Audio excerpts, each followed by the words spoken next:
Where were we?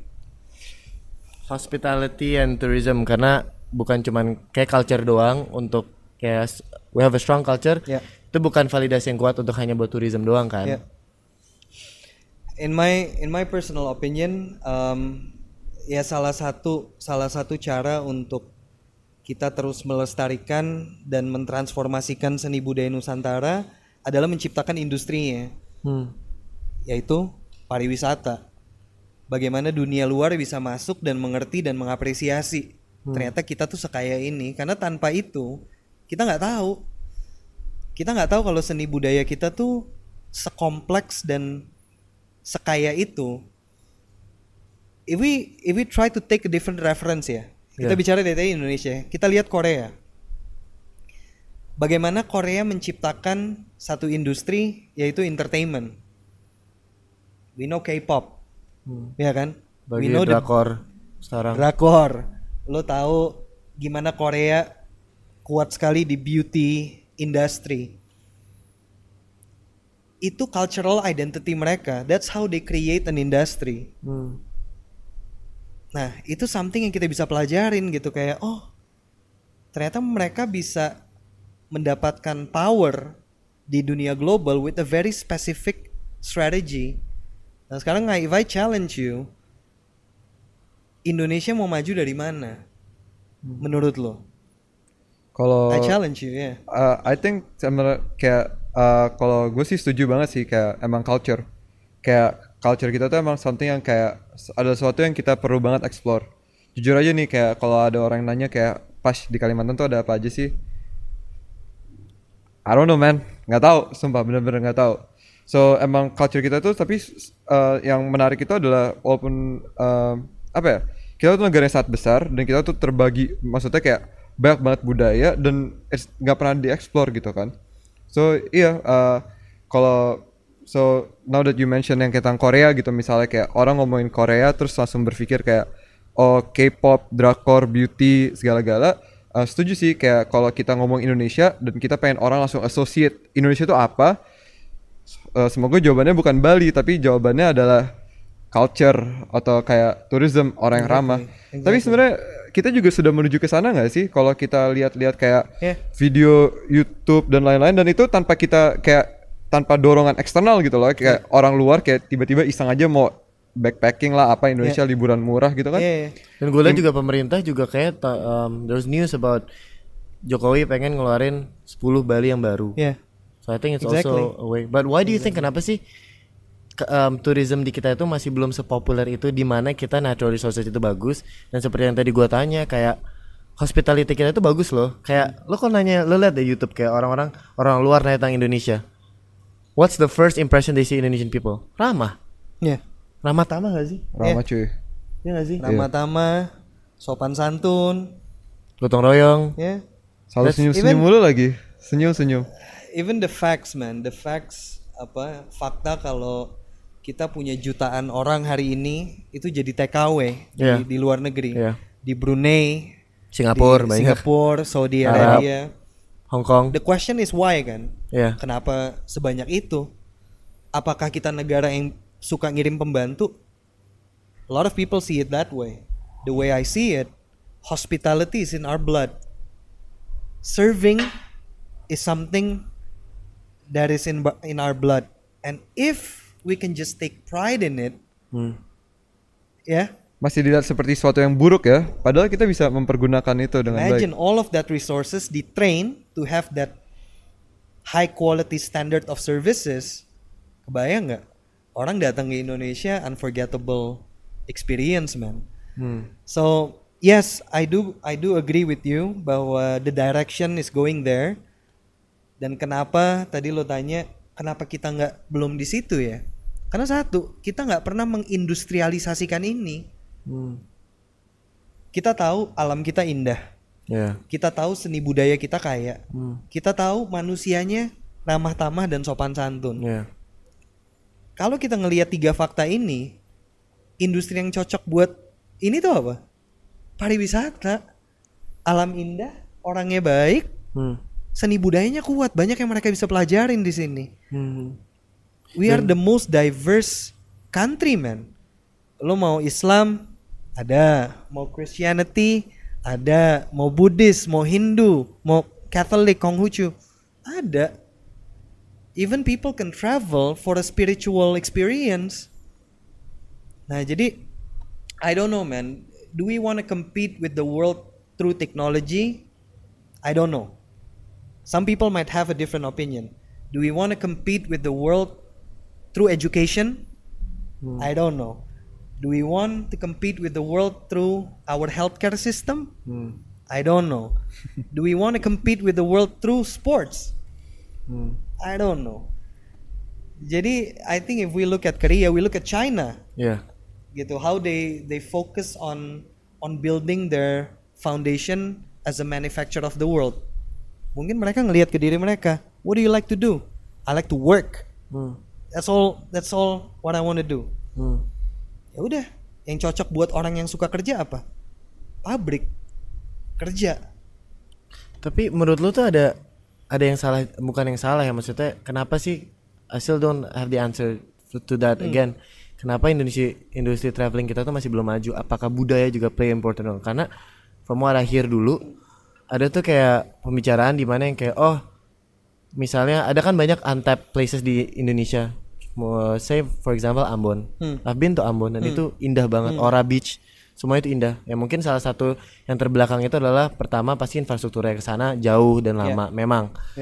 Tapi gue juga dengar kayak ada juga yang kayak budayanya itu juga terlalu konservatif. Mereka nggak mau orang baru datang ke sana.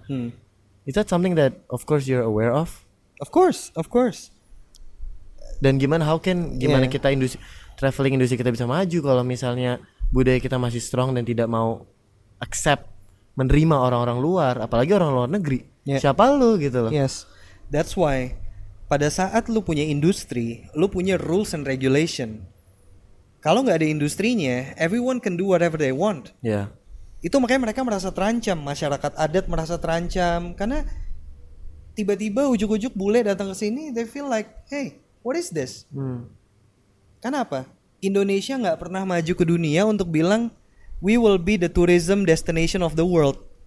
Kan kalau dibilang semua siap. Ini kita nggak tahu. Itu makanya where are we today? Iya kan? Itu yang penting gitu, yang semua orang mesti tahu kayak Indonesia nih mau kemana. Karena kalau arahnya jelas semua ngikut menurut gue. There will be different opinions. Tapi I think kenapa mereka resistance dengan itu karena they're not sure is it a good thing or not.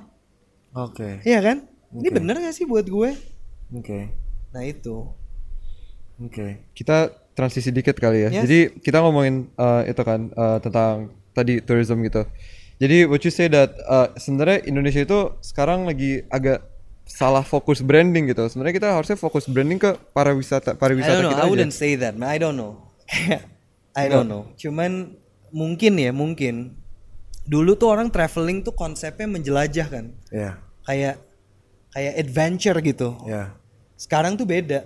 Orang tuh travel tuh leisure. Iya kan? Bukan kayak dulu gitu. Jadi menurut gue this is the timing. Gue nggak bilang ini kita telat. Kenapa Indonesia dari dulu nggak seperti ini? No. But for me this is the time. Kenapa gitu? Karena first kita lihat tren generasi muda deh. Ya. Based on my research, tidak pernah ada era di mana environmental issue itu sebesar ini hari ini. That the younger generation are paying attention to what's going on with the nature. Never at this scale. Kita hari ini punya Greta. 16 years old girls, Greta, Scandinavian girl, screaming about the environment. Never happened before. Itu satu.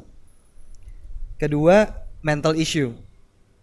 I think going back to the previous generation, nggak pernah mental issue tuh punya scale dan punya urgency itu yang sebesar itu.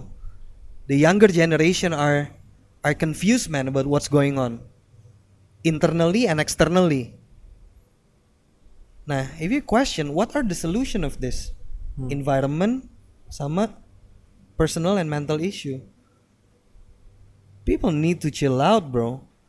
People need to have a holiday. People need to relax. People need to have a spiritual awakening.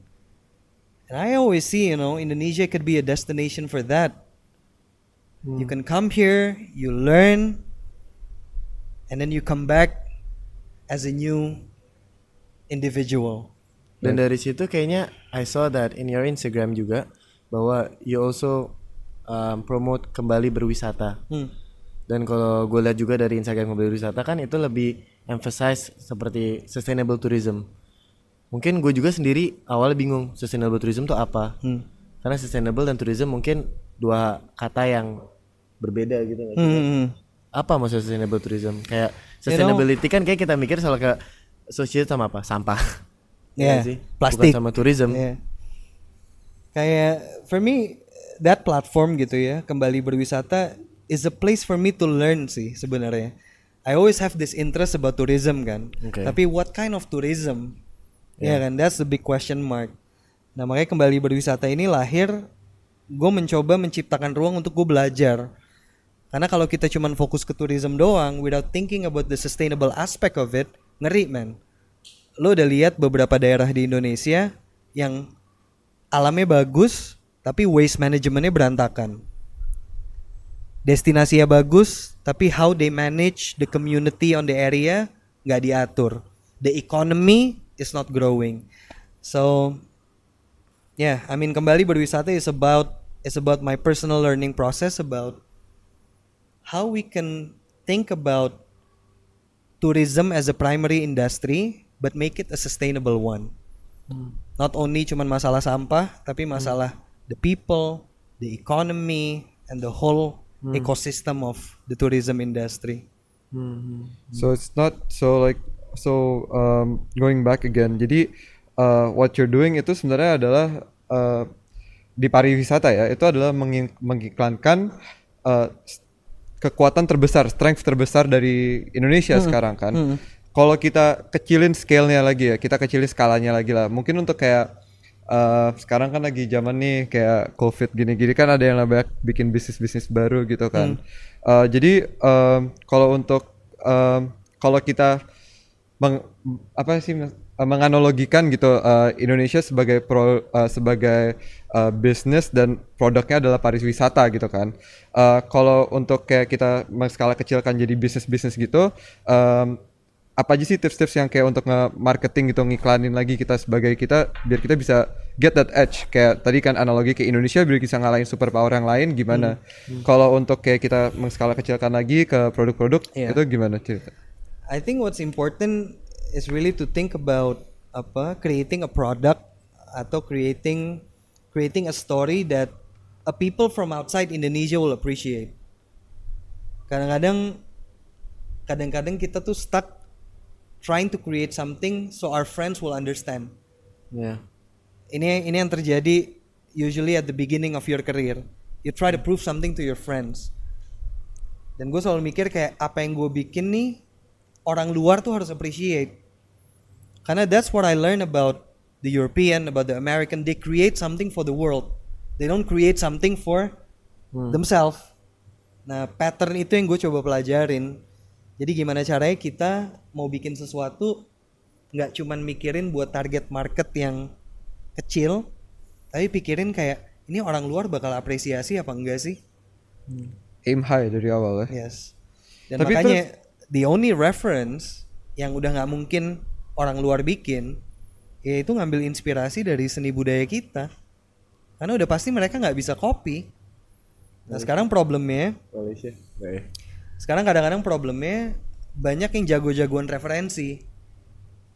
They try to create something here yang ada di luar tapi belum ada di sini dia bikin.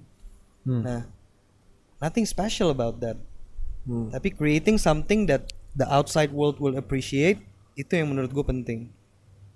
Jadi ada penting ya kalau sebenarnya kita tuh harus melihat kayak sebenarnya kita tuh ngelihat ke arah yang salah. Kita dari dulu ngeliat keluar, padahal sebenarnya jawabannya tuh ada di dalam. Dan gue juga ngerasain sih itu kayak misalnya setiap kali gue ada project sama teman atau apa, what's the name? Itu kan pasti dari awal kan. First meeting pasti kita mau mikir, misalnya kita mau bikin sportswear atau kita mau bikin makanan, itu kan pasti mikirin namanya apa dulu nih.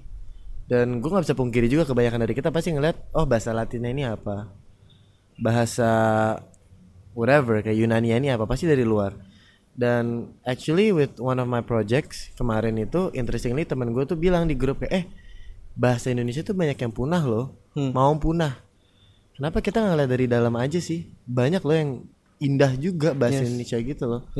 Di situ dimana kita juga nggak brand kita sebagai apa buatan Indonesia, tapi kita bisa melestarikan juga language yang apa yang Indonesia gitu kan.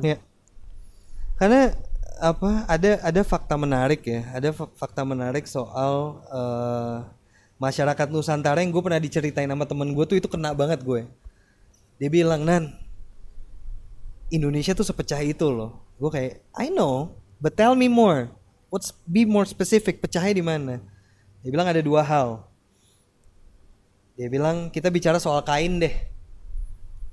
Selama ratusan tahun masyarakat Nusantara tuh pakai kain. Ya lo tau lah, ada kain yang dipakai di celana, ada yang dipakai di sini, ada yang dipakai di kepala. Oh ya, I know. Dan gue tanya kenapa emang masyarakat Indonesia pakai kain? Sedangkan masyarakat luar, kalau orang luar tuh ngurus tuh, Dava size-nya S, M, L, XL. Desainnya satu, ukurannya beda-beda. You take it or leave it. Itu kan konsep Eropa kan. Kalau masyarakat Nusantara enggak. Karena kita pernah dikenal sebagai masyarakat seniman. Kita pernah dikenal kayak wah ini tanah ini seniman semua isinya. Karena apa? Isinya pematung, penari, pemahat, pelukis. Kita pernah terkenal itu. Nah, kain itu adalah salah satu manifestasi dari seniman apresiasi terhadap other seniman. Gue gak akan nyuruh lu pakai celana ukurannya seperti ini. I give you the cloth and it's up to you to wear them. Orang Padang pakai di kepala, ada yang pakai di baju, ada yang pakai di celana, ada yang jadi terserah. Wow, itu gue lumayan kayak okay, that's cool. Dan dia bilang yang kedua konsep tata boga, makanan. Kalau lo makan di Italian restaurant, American restaurant, lo dikasih menu kan? Mau pesan apa? Burger, spaghetti, apa? The chef decided what you should eat. Kalau tiba-tiba lo minta, can I have a tomato sauce? No. Sometimes they feel offended, man. Astagfirullah. Iya kan kayak something wrong with my food. Gitu, kan? Ya benar sih. That's the European way, the Western way. Tapi kalau kita sampai hari ini kita punya konsep apa? Prasmanan. Ramatama. Oh, prasmanan cuy. Prasmanan, bro. Kayak I'm the chef creating a dish for an artist. It's up to you, nasinya mau sebanyak apa, sambalnya mau sebanyak apa, ayamnya sebanyak apa, it's up to you, you're the artist. Ada konsep kemerdekaan menurut gue di dalam situ. Kayak masakan Padang gitu kan, kayak masakan Padang, gitu. Terserah, up to you. And when I was exposed to that concept, gue kayak gila, ternyata kita sekeren itu gitu loh at that time. Artist to artist gitu. Nah, untuk sekeren sebentar, Dav. Kayak ada yang mau nanya deh, Dav. Oh iya. Apa nih, Zak? Please. Iya, sorry nih. Agak interrupting. Nggak apa-apa. Please, bro. Iya, jadi masa cuman Pasha sama Dava doang yang tanya ya. Tapi gue ada pertanyaan penting nih buat Kak Kinan. Jadi tadi kan ngebahas soal tourism gitu ya. Dan bagaimana tourism tuh bisa berdampak gede gitu di mata dunia atau bahkan ya buat kepentingan ekonomi dan lain-lain. Cuman kita ya sebagai anak muda, perannya apa sih gitu untuk apa ya bangga menjadi orang Indonesia, dan bagaimana kita bisa membawa nama Indonesia tuh dengan apa ya supaya orang-orang di luar sana bisa lebih mengerti budaya kita lebih dalam dan mungkin sejarahnya dan lain-lain. Itu aja dari gue. Thank you guys. It's a beautiful question, man. Lo belum bilang nama lo, dari mana, umur berapa? Namanya Zaki Muksan, dia single guys. Unknown, bro. Lo udah pakai masker gitu, black on black tuh kayaknya ini banget. Tapi apa ya? For me personally, kayak kecintaan gue akan Indonesia tuh apa? Bukan hanya karena kerjaan gue atau apa, tapi I woke up as a very happy man gitu. I woke up feeling grateful of what I have. My family, my work, my team, my friends. Dan I wouldn't be in this position without the influence of the culture dan nilai-nilai yang Indonesia punya gitu. Nah, jadi menurut gue ya kecintaan itu tuh harus hadir dari orang-orang terdekat kita. Bukan sesuatu yang terlalu jauh ya, kayak Indonesia harus maju, Indonesia harus ini. It's never been about that gitu. Tapi I feel grateful that I'm here right now, surrounded by these people, surrounded by this environment, surrounded by this beauty. I love you guys. Jadi kalau gue nggak, if I don't love this, if I don't find the reason why I love my life and love what I do, love my family, love my kids, love my job, love my team, berarti gue lost, man. Nah, so I give Indonesia as the credit. Ini yang bikin gue ada di sini sekarang gitu. So I think this is a time for me to show back my love. Yaitu dengan keyakinan gila. You know, with this environment, with this people, with this beauty, I need to do something gitu loh.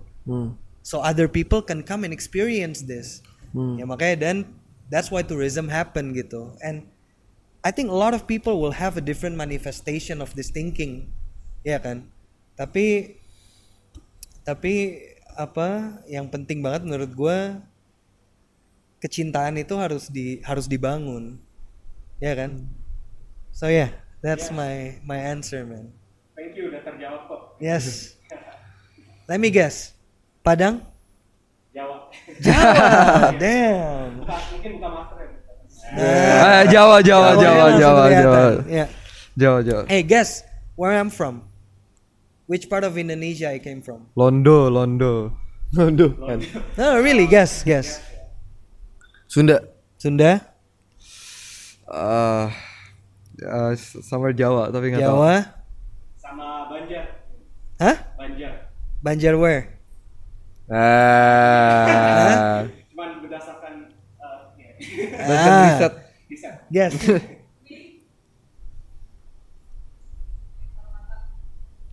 She got it right. Yes. Apa tadi Kalimantan? Borneo. Half of me are Borneo. Dayak. Suku Dayak. So yeah, good question, man. Thank you. Kinan, mungkin one of the last question. The last. I thought Belum, this is just the beginning, bentar. man. Sebentar. Gue mau nanya dulu nih. I thought we're just getting started. Kita beralih ya dari yang dari yang Indonesia dan turisme ini. Yang gue penasaran nih, dan kalau ini terlalu personal, maaf banget. Cuma bisa di-cut, gue tuh seseorang yang ya bisa di-cut kalau mau. Tapi gue tuh seseorang yang sangat mempunyai problem dengan personal branding. Jadi gue dari dulu sih gue tahu kayak gue tuh orang seperti apa, kayak gue tahu gue orang seperti apa.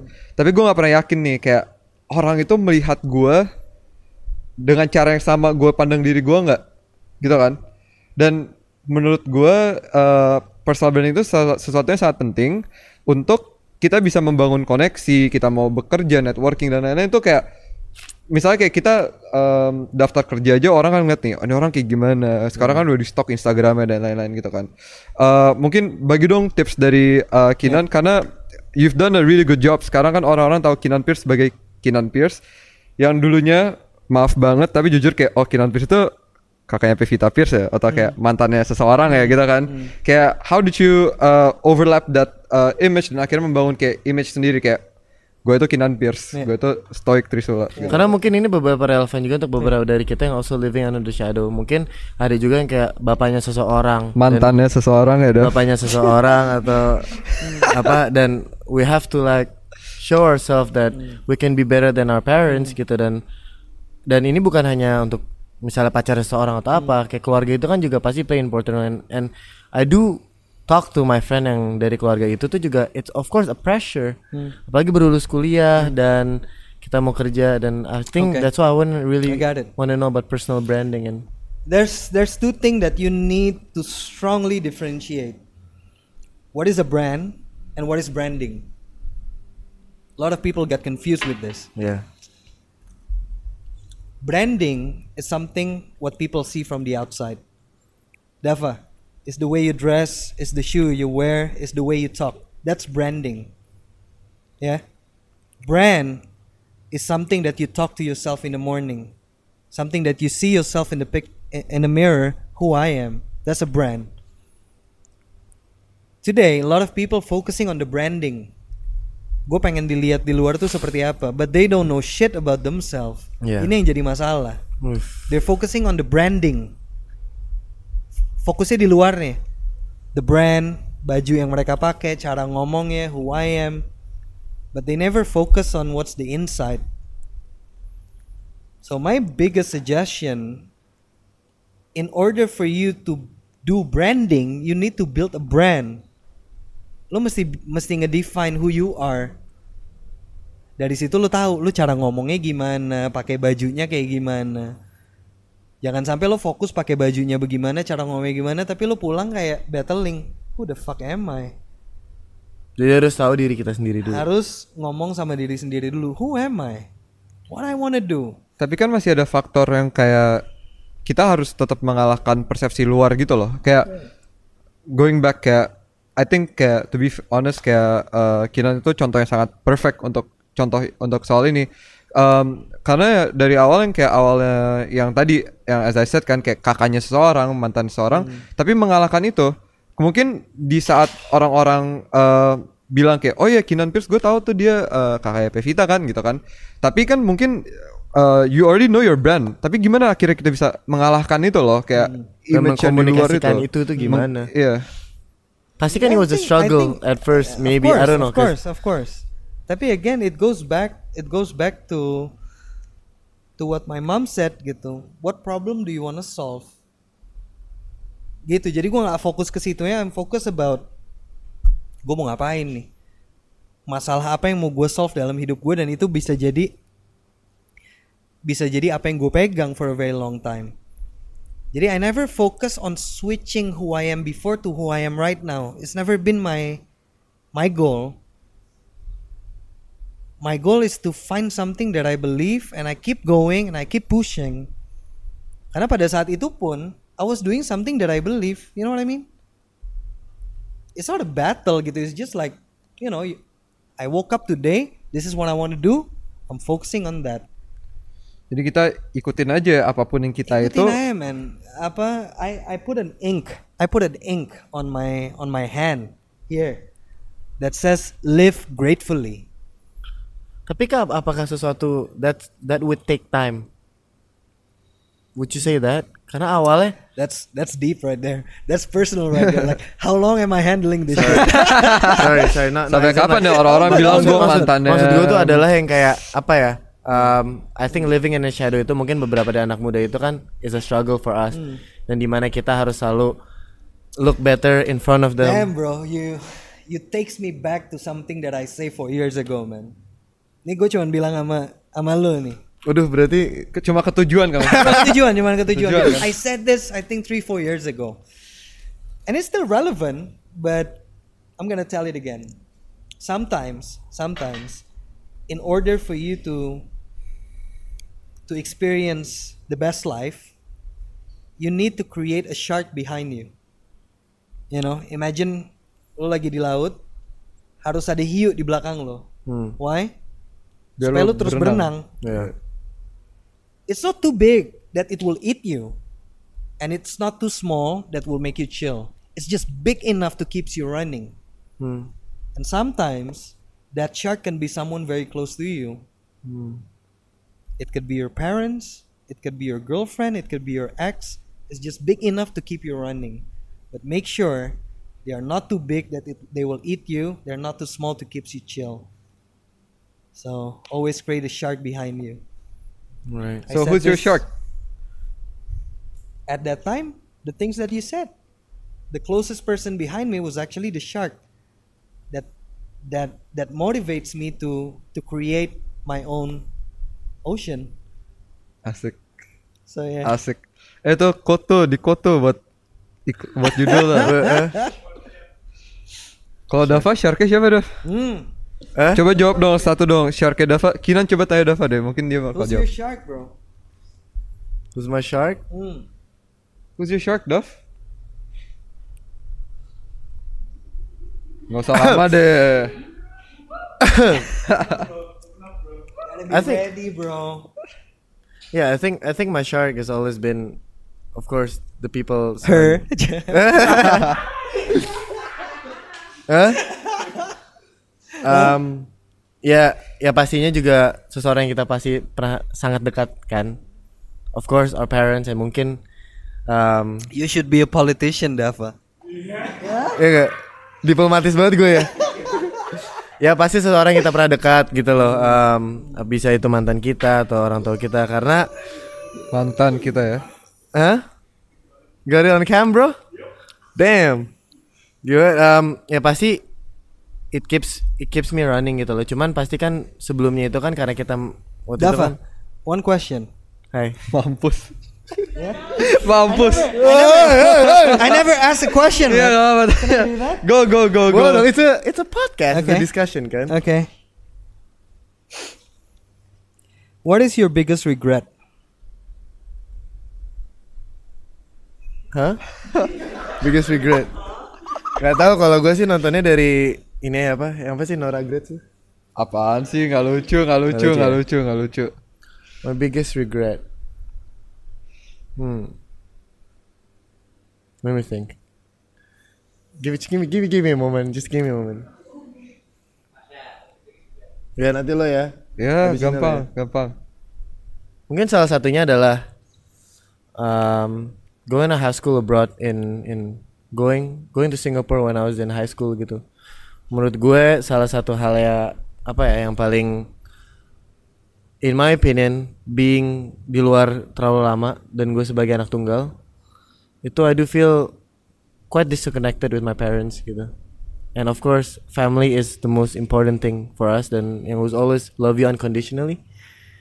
Dan pastinya as I grow older, semakin gue merasa sadar bahwa kita tuh harus sebisa mungkin dekat sama keluarga, karena they are the one who support you from day one, you know? Day zero. You won't be sitting here without your parents now, right? Iyalah, lu keluar dari biji bokap lu. Itu dia. Nah, dari gue waktu itu 2 tahun di Singapura, sekarang 3 tahun di Melbourne, I do feel almost 3 years gitu. I do feel that the love and connection I have with my parents itu nggak semaksimal itu kalau misalnya gue di sini. Makanya kadang tuh gue juga ngira kayak gue baru lulus kuliah. I also wanna think like, okay, actually right, interesting approach. Gue pernah nanya teman gue, my sahabat gue, sorry if this gets too long, okay, you guys can cut it. Sahabat gue tuh gue nanya kayak, lo kan baru lulus kuliah nih, lo mau ngapain? I think that's a very standard question gak sih dari kita? Yeah. Lo lulus kuliah, kayak kalau misalnya lo nggak ngapa-ngapain tuh kayak you look so like, man, lo males banget gitu kan. Dan temen gue ini approach-nya interesting, dan itu lumayan agak kena ke gue. Dia 5 tahun dari luar, terus dia bilang ke gue kayak, bro, gue udah 5 tahun di luar, gue udah sejauh itu dari orang tua gue juga anak tunggal. I just wanna be home and what can I do for my parents gitu lah. What's there? Apa yang gue bisa bantu? So the regret was actually leaving your parents for a long time. Too long, I think. Yeah. Too long. Yeah, of course. And what's the last time you feel really low? Feeling really low? You cried. To be honest, I think Recently. recently. Yeah. Recently. Yeah. I think even mungkin sekarang juga gitu, kayak apa ya? Sekarang Right now? nangis. No, Not that. The idea of this podcast, you want your viewers to find purpose, right? As much as I find purpose in my life, karena going back to Indonesia, I always think like, wah, di Indonesia tuh kayak opportunities itu banyak banget, ya kan? And you see that in Indonesia is always, in my opinion, it's always about knowing people, network. That's when opportunities are there. Right? Maybe tadi kita obrolin networking juga kan. Cuman gue merasa kayak saking banyak opportunitasnya itu jadi lu bingung which one to pursue. Maybe at that time you also felt that. Ada tawaran ini, ada misalnya gue mau build karir di corporate, atau misalnya gue mau ini mau itu, dan itu bisa jadi overwhelming gak sih menurut lo? Could be. Jadi kebanyakan oportunitas tuh kadang bukannya sebagai something that is in front of you, tapi juga because something that is a shark to you. Ya gak sih? Do you feel that? I feel that, but I feel you still being a politician right now. So Pasha, tell me your lowest point. Tell me, come on. Aduh, gue sih bukan siapa-siapa ya, jadi kayak mungkin nggak terlalu kayak di Still ini kan. Tapi gue mirip-mirip sama Dava sih. Lebih ke walaupun gue aja orang yang kayak gue beda sama yang lain. Gue kuliah di Indonesia kan, gue masih kuliah. Gue ingat yang kayak paling terakhir ini yang bikin gue kayak sedih banget gitu dan gue nyesel adalah ketika gue kayak gue lagi ngobrol sama Zaki, kayak lagi ngomongin tentang kayak umur bokap sama nyokap gitu kah. Terus kayak gue sadar kayak anjir, bokap nyokap gue tuh udah tua banget deh. How old gitu. are they?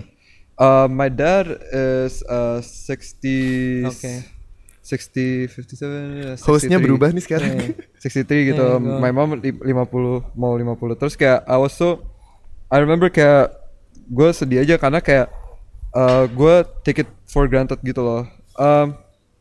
Ya itu sih yang kayak regret yang terbesar tuh kayak gue, karena kayak nyokap bokap gue kan udah pisah dari gue kecil gitu, dan gue malah kayak nggak deket gitu sama bokap. Bukan kayak nggak deket, tapi kayak gue kurang proaktif gitu loh dalam kayak pak cabut yuk gitu, atau kayak ngapain gitu, kayak spend like more quality time together gitu. Karena kayak gue orangnya juga suka kayak awkward, canggung gitu sebenarnya when it comes to itu. Tapi kenapa sih, apa sih yang kita bikin awkward kadang-kadang sama orang tua kita? Kayaknya karena kita, kalau dari I don't know ya, kalau dari gue sih gue ngerasa kayak gue dari dulu tuh kayak orang tua itu adalah sebuah benchmark kayak bos gitu loh, kayak bukan bos yang kayak nyuruh-nyuruh gitu, tapi kayak ada ekspektasi yang lu nggak mau hancurin gitu. Dan gue ngerasa kayak semakin lu real ke mereka, kadang lu takut image yang mereka lihat terhadap lu tuh berubah, ganti lebih buruk gitu, dan lu nggak mau kan. Jadi kan lu dari dulu selalu pengen kayak ngasih kayak lu tuh anak yang teladan, anak yang baik gitu kan. Apalagi gimana gue bro anak tunggal. Tapi maybe this could be the closing statement ya. I'm responding to your thoughts and thinking ya. Wait, sebelum itu Ya. Penasaran nih untuk netizen nih, ada regret nggak ketika ya kita seseorang mantan menikah dengan orang lain gitu? Penasaran aja ini untuk tabloid gitu. Nih gue balikin nih, kan Dava nih, gue belain Dava nih kali ini nih. Never bro, never. No regrets. I'm living the best life. I never felt so content and sure about what I'm having right now. So I didn't regret what happens in the past, because I believe what happened in the past puts me in my position right now. So, kayak nothing. I'm very grateful for everything. Lo grateful nggak, Dev? Grateful bro. Yeah. Grateful ya? I'm learning. Alhamdulillah. As a closing statement, I'm gonna tell you, you guys 21, 22, right? For most of our life, from the day we born sampai kita umur 20 tahun, hidup kita dikontrol sama dua hal. One, family. Two, schools. 20 tahun kan? Yeah. Lo sekolah, kuliah, whatever, you go back to your home. And then I believe you guys are driven. You guys want to achieve things in life. Yeah. Berarti lo punya dari umur 20, let's say, until how long? 60? You wanna, achieve and grinding every day? Yeah. Sampai lo umur 60 kan? Yeah. Setelah 60, you just wanna chill, right?